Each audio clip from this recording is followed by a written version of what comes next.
viewers, Assalamu alaikum. This is news presenter Samia Sharkar. Thank you for watching Aparat Kanto. Thank you. জি আসসালামু আলাইকুম, ধন্যবাদ আপনাকে। এই চ্যানেলগুলিকে আপনাকে সবাইকে ধন্যবাদ। আমার নাম হচ্ছে আরটি মামুন আহমেদ। আমি আমার প্রত্যাশী ইউনিয়নে, আমি ঢাকাতে থাকি। প্রত্যাশী ইউনিয়নে আমার ঠেঙ্গানা গ্রামে আমার জন্ম। এখানে আসছি আজকে, তো আপনাদের সাথে দেখা হয়েছে।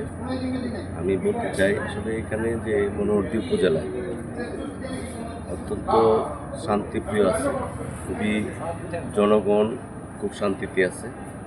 আমরা দেখেছি আমাদের জনগণ কোনো প্রকার হয়রানি হয় নাই, এবং এখানে যে নির্বাহী কর্মকর্তা প্রধান আছেন অত্যন্ত নজর দিয়ে সব কিছুকে পর্যবেক্ষণ করে এই এলাকাকে শান্তি রাখার জন্য উনি বালু উত্তোলন বন্ধ করেছেন, চাঁদাবাজ বন্ধ করেছে, তারপরে গরিব দুঃখী মেহনতি মানুষের পাশে এবং চাঁদাবাজ মুক্ত মনোহরদী উপজেলা থাকবে, এই নির্দেশ উনি স্লোগান করেছেন। আমরা ইনশাল্লাহ ওনার প্রতি খুবই আনন্দিত এবং গর্বিত। আমরা দোয়া করি ওনাকে যেন আল্লাহ পাক সবসময় হায়াত করে রাখেন, সুস্থ রাখেন।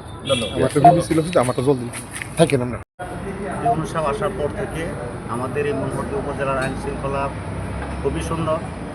এখানে কোনো চাঁদাবাজি, মাদক এবং নদী থেকে বালু উত্তোলন এবং জমি থেকে মাটি কাটা, এই জিনিসগুলি বন্ধ।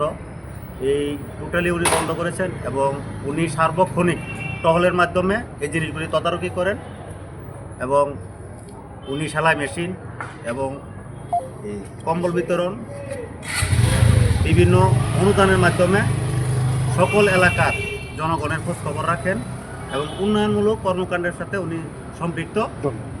আসসালামু আলাইকুম। আমাদের এক কথায় আমি বলতে চাই, আমাদের মনোহরদী উপজেলার আইন শৃঙ্খলা রক্ষাকারী বাহিনী অত্যন্ত সচেষ্ট এবং আমাদের আইন শৃঙ্খলা অত্যন্ত সন্তোষজনক বলে আমি মনে করি এবং বলো জি।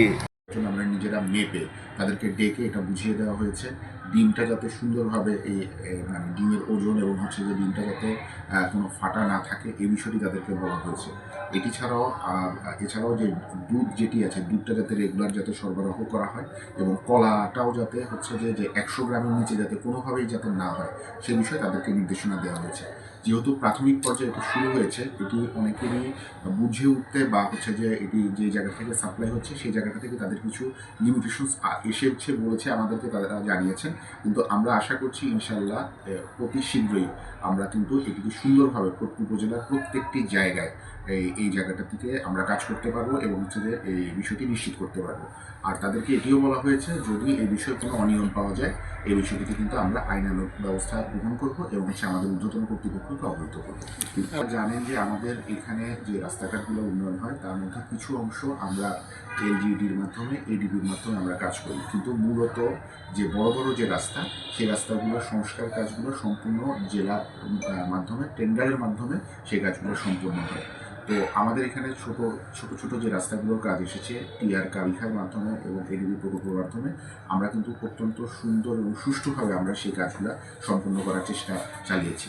তারই ফলশ্রুতিতে বিভিন্ন জায়গায় গ্রামীণ অবকাঠামো এখানে উন্নয়ন ইতিমধ্যে সাধিত হয়েছে এবং আশা করছি ইতিমধ্যে কিছু টেন্ডারের কার্যক্রম চলছে। সেই কাজগুলো আশা করছি আগামী 2 থেকে 3 মাসের মধ্যে যখন হয়ে যাবে তখন সেই কাজগুলোর একটা দৃশ্যমান পরিবর্তন আমাদের উপজেলাবাসী সেটা মনিটর করবেন এবং সেটি দেখতে পাবেন। আর এলজিইডির থেকে জেলা থেকে যে টেন্ডার কার্যক্রমগুলো পরিচালিত হচ্ছে সেটা তাদের টেন্ডারের কার্যক্রম পরিচালিত হলে আমাদের বড় বড় যে রাস্তাগুলো যেগুলোতে এখন উন্নয়ন কার্যক্রম চলমান সেগুলোরও সুফল আমাদের উপজেলাবাসী পাবেন বলে আমি আশাবাদ রাখি।